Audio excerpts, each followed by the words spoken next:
que le créateur de tout l'univers, du monde visible et invisible, a quitté le ciel pour la terre, en prenant la forme d'un serviteur, né d'une vierge femme, conçu par la vertu du Saint-Esprit. Jésus-Christ, malgré son apparence humaine, en lui habitait toute la plénitude de la divinité, parce qu'il n'était pas que le Fils de l'âme, il était aussi le Fils du Dieu vivant, celui que tous les anges des cieux adorent. Il est le seul envoyé de Dieu qui a apporté aux hommes la grâce et la faveur divine d'être sauvés et d'avoir, par la foi en son nom, la vie éternelle. Connaître le Fils de Dieu.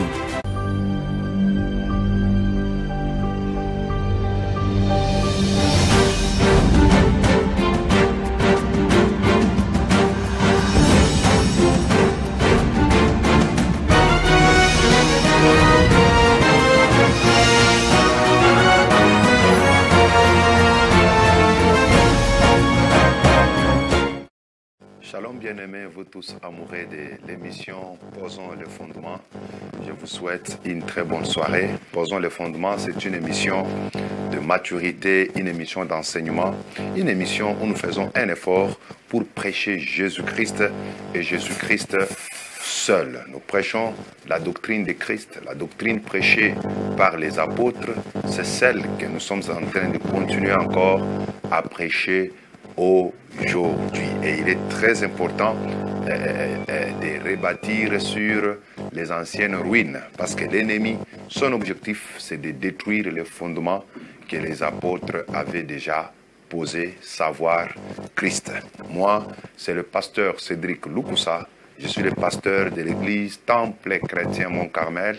Temple Chrétien Mont-Carmel, nous sommes sur l'avenue Kitega, au numéro 110, dans la commune de Kinshasa. Avenue Kitega, numéro 110, dans la commune de Kinshasa. Et c'est là où nous nous réunissons chaque mercredi et vendredi de 17h30 jusqu'à 19h30. Et chaque dimanche, c'est de 17h et de 8h juste plutôt, jusqu'à 11h30. Mais spécialement pour le dimanche 10, c'est-à-dire le dimanche 10 avril, nous allons commencer, nous aurons un marathon de prière d'une semaine. Nous allons commencer du 10 du dimanche 10 au dimanche 17 avril. Donc déjà ce dimanche, à partir de 8h juste, nous allons commencer notre marathon de prière avec un homme de Dieu très bien qui nous vient de Lubumbashi. Il s'agit bien sûr du pasteur Roger Tchunza. Nous serons avec lui pendant quelques semaines, mais ce dimanche, nous commençons un marathon de prière très important. Le thème, c'est détruire les malédictions et briser les chaînes de la servitude. Détruire les malédictions de la vie et briser les chaînes de la servitude. Ne manquez pas, toute la semaine du 10 jusqu'au 17, à partir du lundi 11, c'est le soir, mais le dimanche, c'est vraiment le matin. Que le Seigneur vous bénisse abondamment. Alors, dans l'émission Posons le fondement, aujourd'hui, nous allons commencer un nouveau sujet parce que le sujet que nous avons développé la fois passée sur les faiblesses est déjà terminé. Et tout le mois ici d'avril, nous allons nous enseigner encore sur un sujet très important que nous avons intitulé « Le passé, le présent et l'avenir d'Israël ». Le passé, le présent et l'avenir d'Israël. C'est un sujet très merveilleux, très capital, parce qu'en tant que chrétiens, nous devons avoir aussi une maîtrise correcte, exacte, pour ce qui concerne Israël. Nous ne pouvons pas négliger cela. Donc nous allons parler à partir d'aujourd'hui un sujet intitulé « Le passé, le présent et l'avenir d'Israël ». Alléluia. Nous allons lire Matthieu chapitre 24, le verset 32 à 35. Matthieu 24, 32 à 35, lisons. « Instruisez-vous par une comparaison tirée du figuier. dès que ses branches deviennent tendres et que ses feuilles poussent, vous savez que l'été est proche. De même, quand vous verrez toutes ces choses, sachez que le Fils de l'homme est proche à la porte. Je vous l'ai dit en vérité, cette génération ne passera point, que tout cela n'arrive. Les ciels et la terre passeront, mais mes paroles ne passeront point. Alléluia. Ici, le Seigneur, dans ce livre de l'évangile de Matthieu au chapitre 24, c'est un chapitre eschatologique. Jésus est en train de nous parler sur les événements à venir avant son retour. Et il en a parlé beaucoup de choses. Il a parlé des choses qui devaient arriver parmi les nations. Entre autres, il y a des guerres, des cris de guerre, des tremblements de terre, des famines, des pestes et toutes ces choses. Dans l'Église, le Seigneur promet l'apparition de faux Christ et de faux prophètes. Dans l'Église, le Seigneur parle du refroidissement de l'amour de plusieurs. Dans l'Église, le Seigneur parle de l'apostasie. Ce sont des choses qui devaient arriver à l'Église. Mais à Israël aussi, il y a certaines choses qui devaient arriver à Israël. C'est pourquoi il s'est servi de cette image du figuier. Il dit, instruisez-vous par comparaison du figuier. Dès que ces branches commencent à devenir tendres, tout le monde sait que l'été est déjà proche. C'est-à-dire on est prêt à quitter d'une saison à une autre. Alléluia. Et vous allez voir, nous allons même en développer plus tard. Dans les Écritures, le peuple d'Israël est symbolisé par quelques arbres. C'est comme par exemple la vigne, peut parler aussi d'Israël. Il y a aussi l'olivier qui peut parler aussi d'Israël. Il y a aussi le figuier. Certains arbres représentent en quelque sorte Israël. Mais nous entrerons en détail à la prochaine fois. Du moins, le Seigneur dit, instruisez-vous du figuier. C'est-à-dire, en tant qu'Église, nous ne devons pas être distraits par rapport aux événements qui sont tentés de se passer en Israël. Que ce soit dans le passé, que ce soit dans le présent, que ce soit même des événements à venir. Si certains événements à venir, on ne les vivra pas, mais du moins, nous devons avoir la connaissance de cela. C'est pourquoi vous allez voir aujourd'hui, il y a beaucoup de réalités qui sont en train de se passer tout autour d'Israël. Parce que dans les Écritures, vous allez voir, il y a 3 grandes entités prophétiques. Nous avons premièrement les nations. Deuxièmement, nous avons Israël qui est un peuple tiré parmi les nations et qui est devenu le peuple de Dieu. Et nous avons troisièmement l'Église qui est aussi une entité à part entière.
Parler de ces choses. Alléluia. Très important pour nous de parler de ces choses. C'est pourquoi nous devons continuer à étudier encore la parole du Seigneur. Nous devons continuer à lire encore toutes les prophéties qui sont liées à Israël, et tout cela constitue notre verra.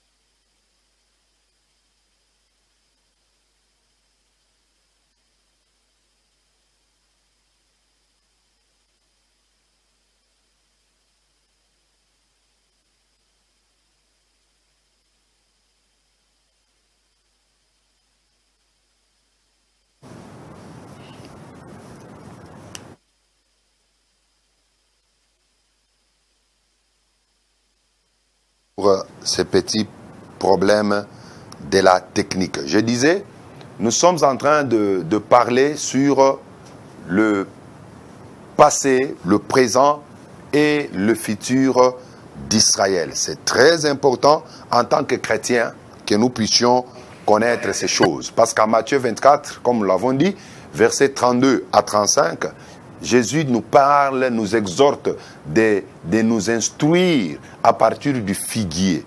Et nous avons dit, dans la Bible, il y a certains arbres qui représentent Israël. Il y a l'olivier, il y a la vigne, il y a aussi les figuiers. Ces trois arbres peuvent parler d'Israël. Nous entrerons en profondeur plus tard. Mais du moins, aujourd'hui, quand vous lisez par exemple l'épître de Paul aux Romains, au chapitre 9, là, vous allez voir qu'on nous parle sur le passé d'Israël. Au passé d'Israël. Le chapitre 10, quand vous les lisez très bien, vous allez voir que l'apôtre Paul est tenté de présenter le présent d'Israël. Et le chapitre 11 est tenté de parler de l'avenir d'Israël ou du futur d'Israël. C'est pourquoi il est très important que nous puissions étudier minutieusement ces choses. Aujourd'hui, nous allons introduire sur le passé d'Israël. C'est le point grand 1, le passé d'Israël. Nous pouvons les lire en Romains chapitre 9, le verset 4 à 5. Romains 9, 4 à 5. L'apôtre Paul dit, « Qui sont les Israélites à qui appartiennent l'adoption, la gloire, les alliances, la loi, le culte, les promesses et les patriarches, et de qui est issu, selon la chair, le Christ, qui est au-dessus de toutes choses, Dieu, béni éternellement. Amen. » Voilà. Ici, l'apôtre Paul est tenté de nous parler. Il commence par se poser la question, qui sont les Israélites?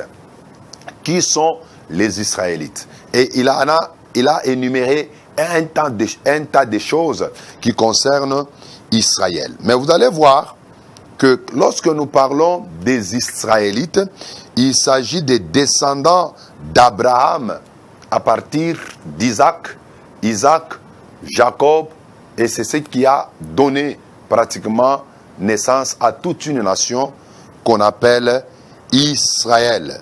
Vous allez voir en Genèse chapitre 32, le verset 28, lorsque Jacob se battait avec l'ange de l'Éternel, en fin de compte, l'ange de l'Éternel a changé l'identité de Jacob. Il a dit, ton nom ne sera plus appelé Jacob, mais ton nom sera appelé Israël.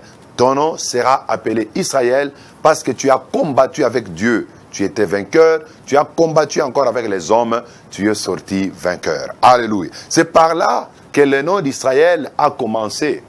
Et dans la Bible, vous allez voir, souvent on peut parler de Jacob, soit on peut parler d'Israël. Ce sont les termes qui reviennent de temps en temps. Donc quand on parle des Israélites, il s'agit des descendants d'Abraham au travers de leur père Isaac et Jacob. Alors, en Romains chapitre 2, le verset 17 à 23, l'apôtre Paul a évoqué encore le privilège d'Israël. Il n'a pas évoqué les problèmes d'Israël seulement en Romains 9, ni seulement en Romains 10 ou 11. Mais en commençant par le chapitre 2 de Romains, il a déjà commencé à parler sur les privilèges d'Israël. Je vous prie d'ailleurs de lire cette écriture et nous allons voir quelques privilèges d'Israël avant que nous arrivions à parler sur le passé d'Israël en Romains 9. Romains chapitre 2, le verset 17. Écoute comment l'apôtre Paul commence. Il dit, « Toi qui te donnes les noms des Juifs, qui te reposes sur la loi, qui te glorifie de Dieu, qui connaît sa volonté, qui apprécie la différence des choses, étant instruit par la loi, toi qui te flattes d'être le conducteur des aveugles, la lumière de ceux qui sont dans les ténèbres, le docteur des insensés, le maître des ignorants, parce que tu as dans la loi la règle de la science et de la vérité. » Alléluia. Toi donc qui enseignes les autres, tu ne t'enseignes pas toi-même. Toi qui prêches de ne pas dérober, tu dérobes. Toi qui dis de ne pas commettre adultère, tu commets adultère. Toi qui as en abomination les idoles, tu commets des sacrilèges. Toi qui te fais une gloire de la loi, tu déshonores Dieu par la transgression de la loi. J'ajoute le verset 24. Car le nom de Dieu est blasphémé parmi les païens à cause de vous, comme cela est écrit. Alléluia. Dans cette écriture, mes frères, le Seigneur est en train de... L'apôtre Paul est en train de présenter les privilèges d'Israël, les privilèges du peuple élu, les privilèges des fils de Jacob. Et il en a donné environ 9 privilèges d'Israël que l'apôtre Paul a souligné dans cette écriture. D'ailleurs, ce sont ces privilèges qui font d'Israël un peuple à part entière. Ce sont ces privilèges qui font d'Israël un peuple élu. Alléluia. Un peuple élu, une nation sainte. La première chose, ou le premier privilège, les Israélites se glorifient d'être appelés juifs. Et pourquoi il commence par dire, toi qui te donnes le nom de juif. Donc, porter le nom de juif était une fierté pour les enfants d'Israël. Le fait d'être appelé juif, c'était toute une fierté. Parce que vous êtes sans ignorer que le mot juif vient de Juda. Juda qui était l'une des tribus des enfants d'Israël. Vous vous rappellerez que Jacob avait mis au monde 12 fils, et la 13e c'était une fille appelée Dina. Parmi ces 12 fils, je crois le 4e fils, il s'appelait Juda. C'était ce fils qu'il avait eu avec Léa, sa femme. Vous voyez un peu cela? On l'a appelé Juda. Et à partir de ces mots Juda, c'est de cela est venu pratiquement le nom de juif. D'ailleurs, vous allez remarquer aussi que quand on parle de Juda ou juif, cela veut dire qu'il soit loué, ou soit la louange. Quand on parle de Juda, il s'agit, ça signifie étymologiquement louange, qu'il soit loué. Vous voyez? Donc c'était une fierté pour les enfants d'Israël de porter le nom de juifs. Mais historiquement parlant, tous ceux qui sortaient d'abord de la tribu de Juda, ce sont eux qu'on appelait juifs. Et après, par exemple, en 1 roi, chapitre 12, après la mort de Salomon, il y a eu division, shift dans le royaume d'Israël. Les royaumes s'est divisé en deux. Il y avait les royaumes du nord, avec les 10 tribus. Ils avaient pour capitale Samarie, c'est ce qu'on appelait Israël, le royaume d'Israël.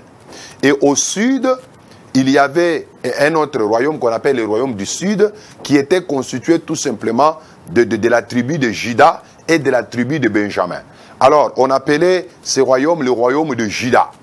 C'est comme ça que tous les gens qui appartenaient au royaume de Juda, tous les Juifs, tous les Israélites qui appartenaient au royaume de Juda étaient appelés Juifs. Vous comprenez un peu cela? On les appelait des Juifs parce que eux, ils ont gardé la capitale qui était Jérusalem. Mais c'est du royaume du nord et avec Jéroboam qui était le roi, ils ont dédoublé même l'autel. Ils adoraient à Dan et à Bethel. Mais ceux qui appartenaient au royaume du sud, au royaume de Juda, et ils avaient gardé leur centre d'adoration qui était toujours Jérusalem. Et par la suite, tous les enfants d'Israël, on a commencé à les appeler des Juifs. Donc, j'ai commencé à établir que le mot Juif vient d'abord de tout ce qui appartenait à la tribu de Juda. Après, cela a un peu évolué. Quand il y a eu une division du royaume, ceux qui appartenaient au royaume du nord ou le royaume de Juda, on les appelait Juifs. Et après cela, tous les Israélites, on a commencé à les appeler Juifs et surtout au 1er siècle après Jésus-Christ. Alléluia. Donc, le fait tout simplement que tu sois appelé Juif, c'était une fierté. Porter seulement le nom de Juif, c'était une fierté pour les Israélites. C'était ça d'abord leur premier sujet de gloire, s'appeler Juif. Parce que parlant de Juifs, on voit la souche en Abraham. Et parlant d'Abraham, nous voyons ces patriarches qui avaient plein de promesses de Dieu, qui avaient entendu Dieu, qui avaient marché avec Dieu et qui avaient expérimenté aussi le miracle. Alléluia. Le deuxième privilège pour les Israélites, ils se reposent sur la loi. Ils se reposent sur la loi. Les enfants d'Israël avaient la loi, différemment avec d'autres nations. D'autres nations, ils vivaient comme ils voulaient. Mais avec Israël, Israël avait la loi. Ils avaient la loi. Et dans la loi, il y avait l'expression de la volonté de Dieu. C'est ce qui faisait que le juif s'est glorifié d'avoir la loi. Il s'est glorifié d'être différent avec toutes les autres nations. Alléluia. Le troisième privilège, il se glorifie de Dieu. Les Israélites se glorifient de Dieu. Ils savaient que Dieu les appartenait. Ils savaient que Dieu était leur Dieu. C'est pourquoi ils étaient fiers de ce Dieu. Non seulement ils étaient fiers de ces dieux, mais ils ont vu aussi ce que leur Dieu était capable de faire. Nous avons vu comment la grande armée égyptienne était tombée juste avec un seul bâton que Dieu avait donné à Moïse. Vous voyez? Et plusieurs nations, Amalek, les Amoréens, les Jébusiens, les Gargensiens, les Phérésiens, toutes ces nations-là qu'on peut appeler en d'autres termes les Cananéens, ils ont reculé devant Israël. Beaucoup de peuples qui étaient aussi autour de Canaan, ils ont vu la puissance du Dieu d'Israël. Donc Israël s'est glorifié de Dieu. Alléluia. Ils savaient que Dieu était leur Dieu. Et ils étaient très fiers de leur Dieu. Le quatrième privilège, les Israélites se glorifiaient de connaître la volonté de Dieu. Et cette volonté de Dieu était exprimée dans leur loi.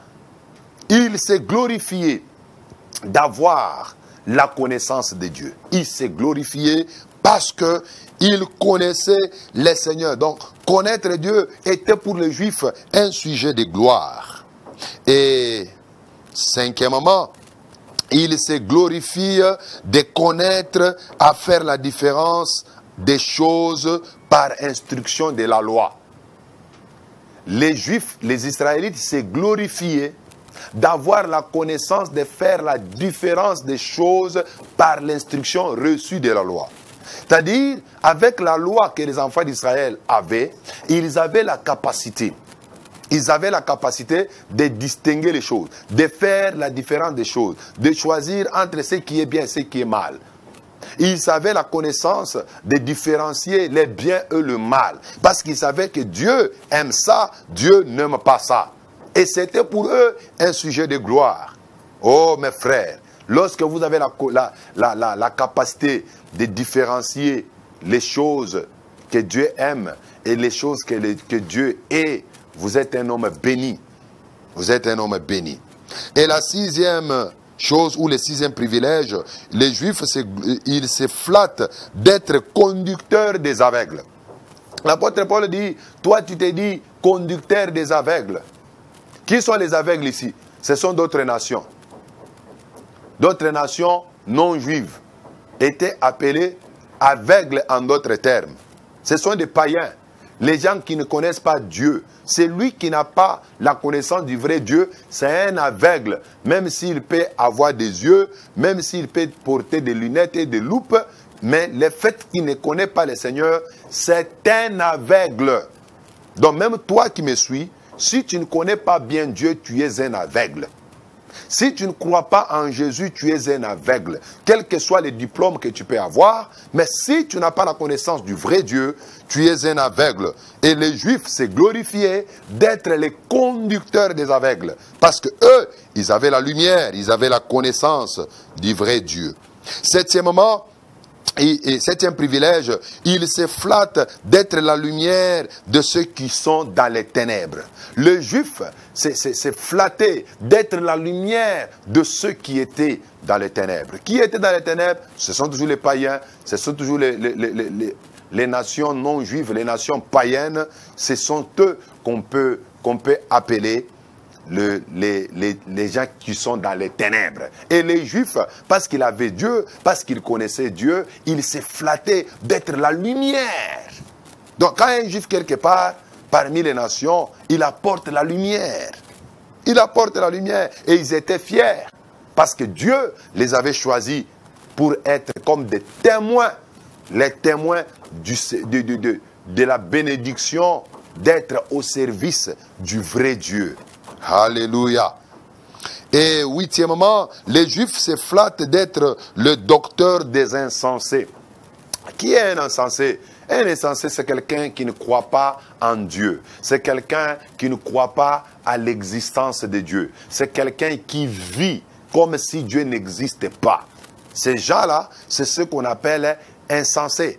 Alors, le Juif, lui, se flatte d'être le docteur des insensés. Il était l'enseignant des insensés. Et neuvième privilège des Juifs, il se flatte d'être le maître des ignorants. Il était le maître des ignorants. Et quand il s'est retrouvé les ignorants, ce sont encore les païens. Ce sont encore les gens qui ne connaissent pas le Seigneur. Quand quelqu'un ne connaît pas le Seigneur, même si il est un savant selon le monde, c'est un ignorant farouche devant Dieu. Un vrai ignorant devant Dieu. Parce que la vraie sagesse, c'est la crainte de Dieu. La vraie sagesse, c'est la connaissance de Dieu. C'est ça la vraie sagesse. Tu peux avoir des diplômes et des diplômes. Quand tu ne connais pas de Dieu, tu es un ignorant.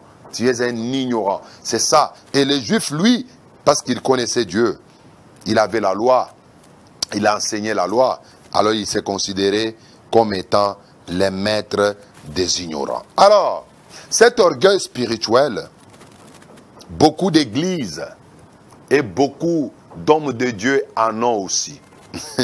Beaucoup d'églises et beaucoup d'hommes de Dieu en ont aussi.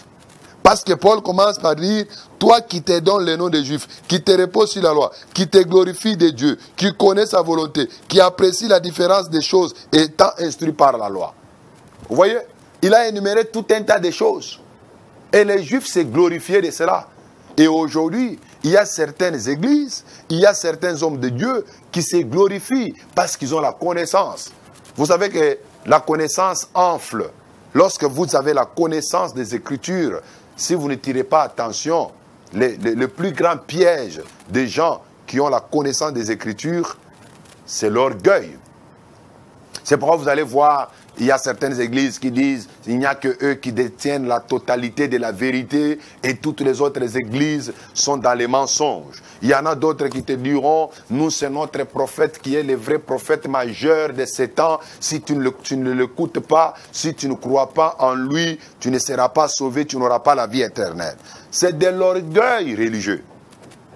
C'est de cette même manière que les Juifs se comportaient aussi. Ils avaient la loi. Ils avaient, entre guillemets, la connaissance de Dieu.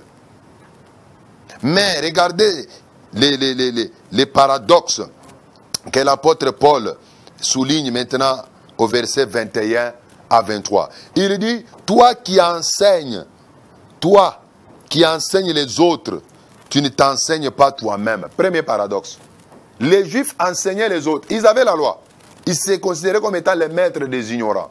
Ils se considéraient comme étant la lumière de ceux qui sont dans les ténèbres. Ils se considéraient comme étant les docteurs des insensés. Mais Dieu dit, tu prétends enseigner les autres, mais tu ne t'enseignes pas toi-même. Premier paradoxe. Deuxième paradoxe. Il dit, toi qui te dis de ne pas, toi qui prêches, de ne pas dérober, tu dérobes. Vous voyez un peu? Quelqu'un prêche, ne volez pas. Mais lui-même, le premier voleur.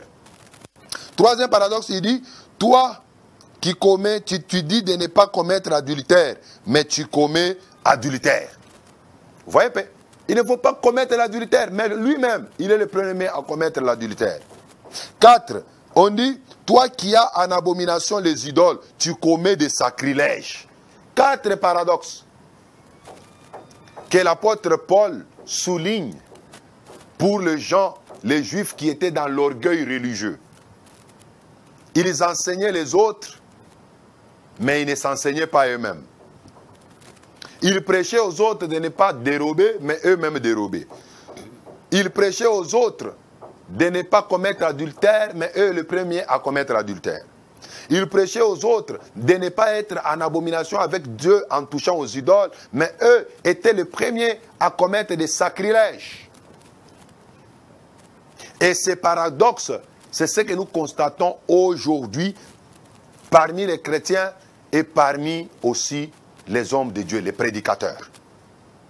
Et vous allez voir que c'est cette attitude paradoxale que Dieu est en train de reprocher aux Juifs. C'est l'attitude des chrétiens vis-à-vis de nos croyants. Tous les chrétiens, là, bon, pas tous les chrétiens, certains chrétiens se comportent de cette manière paradoxale que l'apôtre Paul a décrit vis-à-vis des païens. Vous voyez, nous avons la Bible dans la main. Est-ce que nous faisons ce que la Bible nous demande? Tu t'appelles chrétien. Est-ce que tu fais ce que la Bible te demande? Et cette même attitude paradoxale, c'est l'attitude que beaucoup d'hommes de Dieu ont vis-à-vis de leurs fidèles. Nous avons aujourd'hui des prédicateurs qui disent « Faites ce que je prêche, ne faites pas ce que je fais ». Mais non, entre le messager et le message, il faut qu'il y ait un signe d'égalité. L'apôtre Paul dit à l'église de Corinthe, soyez mes imitateurs, comme moi, je fus imitateur de Christ. Paul, le pasteur, l'apôtre, le prophète, le ministre de Dieu en général, doit imiter Christ. Et l'église, comme l'église ne voit pas Christ, l'église voit le pasteur. L'église va imiter la vie du pasteur. Est-ce qu'on peut dire amen à cette vérité? La question que nous nous posons aujourd'hui, est-ce que les chrétiens sont-ils les modèles pour le païen? Les non-chrétiens? Est-ce que les chrétiens sont des modèles pour les non-chrétiens? Modèle en parole, modèle en conduite, modèle en acte, ton comportement, ta manière de parler. Est-ce que les non-chrétiens peuvent imiter ça? Les gens que nous appelons les païens, est-ce qu'ils peuvent imiter cela? Mais aujourd'hui, ce qui est grave, c'est que ce sont les païens qui nous jugent. Ce sont les païens aujourd'hui qui commencent à juger les chrétiens. Ce sont les musiciens mondains qui commencent à juger les musiciens chrétiens. Vous voyez un peu cela? Quel paradoxe! Lorsque les chrétiens sont dans le monde, au lieu qu'ils soient les sels de la terre, les chrétiens sont en train de faire aujourd'hui la honte de la terre. Vous allez trouver un chrétien qui travaille dans des régies financières, Ils volent comme tous les païens. Ils volent les pays comme tous les autres païens. On les corrompt comme tous les autres païens. Voilà le type de chrétiens que nous avons aujourd'hui dans l'église. Et Dieu est blasphémé à cause des chrétiens comme ça. Les chrétiens qui sont plongés dans la cupidité, là où ils vivent, là où ils travaillent, ils ne sont pas des modèles. Ils ne sont pas des modèles. Vous allez voir les filles étudiantes païennes qui sont tentées de vendre leur corps pour les points. Ce qu'on appelle les points sexuellement transmissibles. Mais vous voyez aussi une chrétienne, parce qu'elle veut passer des promotions, elle offre aussi son corps comme un don à un professeur pour passer des classes. À quoi sommes-nous maintenant chrétiens? À quoi sommes-nous chrétiens? Là où tout le monde vole, même les chrétiens aussi volent.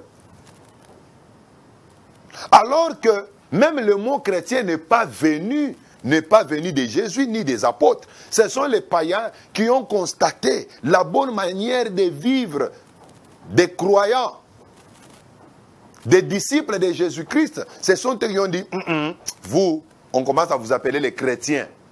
C'était pour marquer la différence entre le disciple de Jésus avec tous les autres qui appartenaient dans des nations. Aujourd'hui, les chrétiens se coiffent comme les gens du monde. Vous pouvez voir un homme, il tresse les cheveux, il est à l'église parce qu'il est artiste chrétien. Il tresse quand même les cheveux, il est un homme, il peut trouer les oreilles. Il entre dans l'église, il n'est pas inquiété. Quand il vit dans la cité ou dans des studios, on le confond avec tous les autres païens. Regardez comment nos sœurs aujourd'hui s'habillent. Comment nos sœurs s'habillent. Les sœurs chrétiennes, nos sœurs protocoles, nos sœurs intercesseurs, nos sœurs chrétiennes. Mais elles ont la loi, elles en ont. Elles savent ce que 1 Timothée chapitre 2 dit. Qu'une femme chrétienne doit s'habiller décemment. Mais les chrétiennes d'aujourd'hui n'ont pas besoin d'un évangile comme ça. Elles vivent comme tous les autres. Il y a une confusion totale. On ne sait plus reconnaître qui est une sœur chrétienne et qui est une sœur païenne. On ne sait plus. On ne sait plus. Vous allez trouver là où les païens boivent et s'enivrent. Vous allez trouver quelqu'un qui s'appelle chrétien. Il boit aussi, il s'enivre. Là où tous les païens commettent la débauche, vous allez voir quelqu'un, il s'appelle chrétien. Il était dimanche à l'église, il avait même jeûné. Mais il commet aussi la débauche. C'est compliqué aujourd'hui. C'est compliqué. C'est comme un chanteur dit. Il a cherché l'église, le monde, il a trouvé l'église et le monde dans l'église dans le monde. Confusion. Confusion. Alors qu'il faut qu'il y ait une différence entre les gens qui professent Jésus et ceux qui ne le professent pas. Regardez-nous, quand nous parlons de la différence, oh, les païens doivent rouler carrosse, alors nous aussi les chrétiens, on doit rouler la carrosse plus que celle des païens, parce que Dieu a établi la différence entre nous et les païens. Oh, cette différence-là ne doit pas être du point de vue matériel. C'est d'abord une différence du point de vue spirituel, du point de vue moral, du point de vue comportemental, du point de vue caractère. Regardez là où les chrétiens travaillent. Est-ce que les chrétiens sont-ils des modèles là où ils travaillent? Là où vous travaillez, toi, vous me suivez, là où vous travaillez, est-ce que vous êtes modèle? Là où vous étudiez, est-ce que vous êtes modèle? Mais nous avons la loi.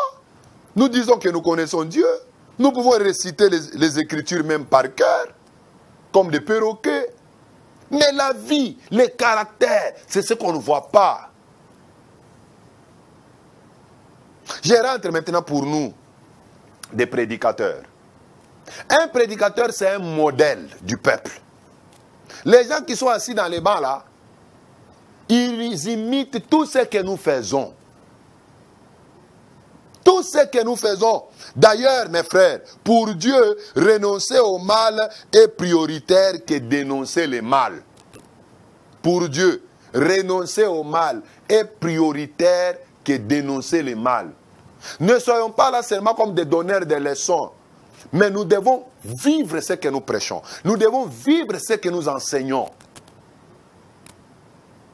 La meilleure manière de prêcher, c'est de vivre ce que tu prêches. La meilleure manière d'enseigner, c'est de vivre ce que tu enseignes. Tu dis, il ne faut pas commettre l'adultère, mais toi-même qui prêches là, on te va dans l'adultère.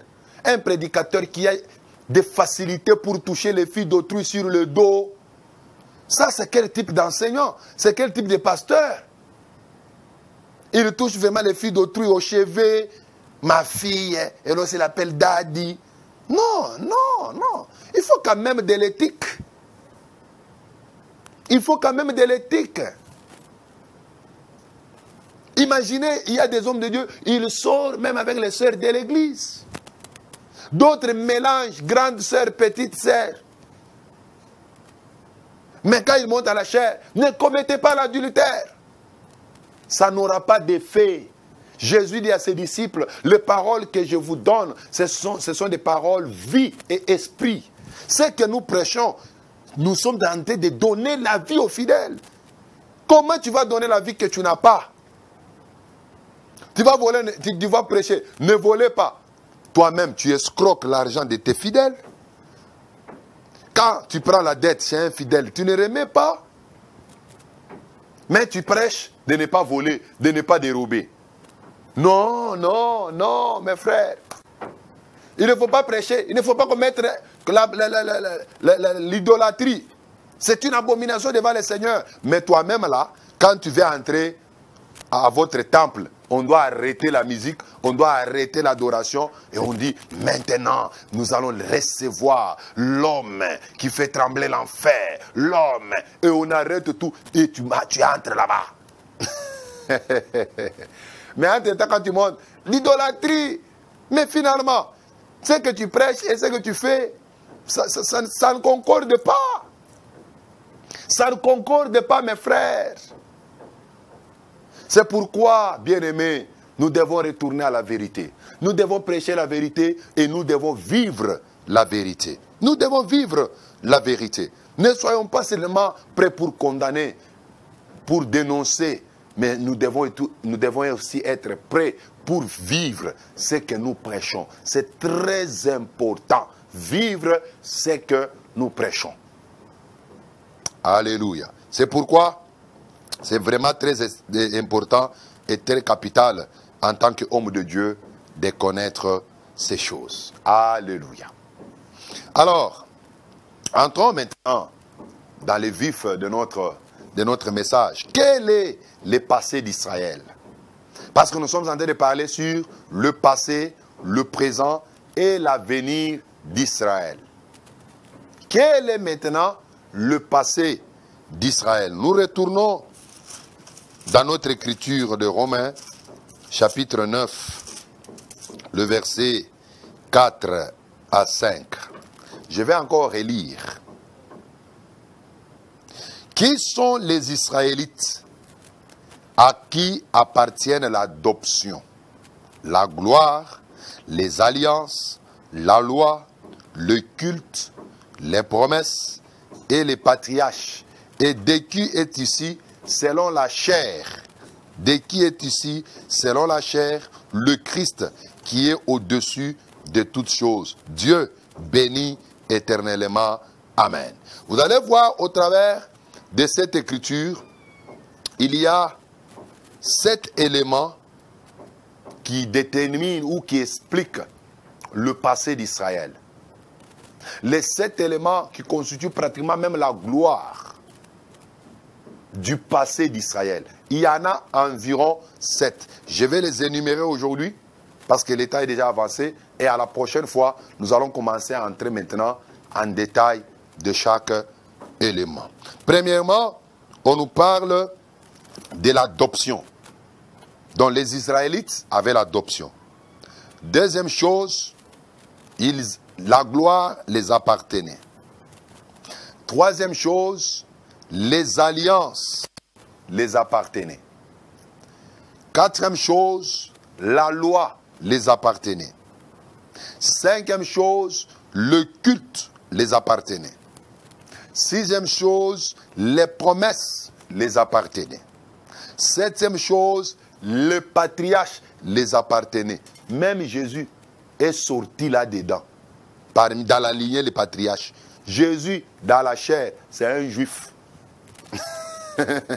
C'est pourquoi Paul disait à l'église de Corinthe, vous pensez que l'évangile est venu de vous? Quand vous laissez les femmes prêcher là, vous pensez que l'évangile est venu de chez vous? L'évangile vient des juifs. Le salut vient des juifs. Parce que Jésus, il est sorti de cette lignée-là. Voilà, c'est cet élément ici, ce sont eux qui constituent ce que nous appelons le passé d'Israël. Si vous voulez connaître le passé d'Israël, il faut avoir une maîtrise claire et nette de ces 7 éléments. Et à la prochaine fois, nous allons commencer à sonder maintenant les miels. Nous allons goûter les miels qui sont dans chaque élément. Que le Seigneur Dieu vous bénisse abondamment pour ce soir. Moi, c'est le pasteur Cédric Lukusa. Je suis le pasteur de l'église Temple Chrétien Mont-Carmel. Temple Chrétien Mont-Carmel, nous sommes sur l'avenue Kitega. Avenue Kitega, numéro 110, dans la commune de Kinshasa. C'est là où nous nous réunissons chaque mercredi et vendredi de 17h30 jusqu'à 19h30. Et le dimanche, c'est de 8h juste jusqu'à 11h30. Mais à partir du dimanche prochain, c'est-à-dire le dimanche 10, nous allons commencer un marathon de prière. Je vous prie de ne pas rater ce marathon. Nous commençons du dimanche 10 avril au dimanche 17 avril. Chaque dimanche, c'est le matin de 8h juste à 11h30. Mais la semaine, c'est à partir de 17h jusqu'à 20h juste. Venez très nombreux. Nous allons développer un sujet très capital, détruire les malédictions de la vie et briser les chaînes de la servitude. Ça sera avec un invité, un visiteur qui nous vient de Lubumbashi, le pasteur Roger Tchunza. Ne manquez pas, s'il vous plaît, l'invité peut aussi inviter une autre personne. Le dimanche prochain à 8h juste, nous allons commencer ces merveilleux sujets. Alors, j'ai aussi commencé une formation à des hommes de Dieu. Si tu es homme de Dieu, prédicateur, diacre, ancien, pasteur, ministre de Dieu, l'Écriture dit toujours, à la connaissance, à la foi, il faut ajouter la connaissance. Alors, nous sommes en train de partager le peu que nous connaissons avec des hommes de Dieu. Nous nous réunissons avec eux chaque mardi et mercredi, c'est-à-dire de demain. Nous allons nous retrouver avec eux à partir de 9h30. Nous serons toujours sur l'adresse que j'ai donnée, Kitega 110, dans la commune de Kinshasa. Si vous voulez avoir beaucoup d'informations sur la formation, les chapitres, les cours qui sont donnés, vous pouvez nous appeler sur notre numéro de téléphone. C'est un numéro WhatsApp qui est affiché au bas de votre écran. Et nous sommes prompts à répondre à votre préoccupation. Alors, quant à moi, je vous retrouve le lundi prochain à la même heure, 15h30. Et la rediffusion, pour ceux qui nous ont suivis en retard, c'est chaque samedi à partir de 20h juste. À mon nom personnel et au nom de toute l'équipe technique des ZM et au concepteur de cette émission, M. Serge Katoumoua, je vous souhaite une très bonne soirée. Ciao, à la prochaine fois.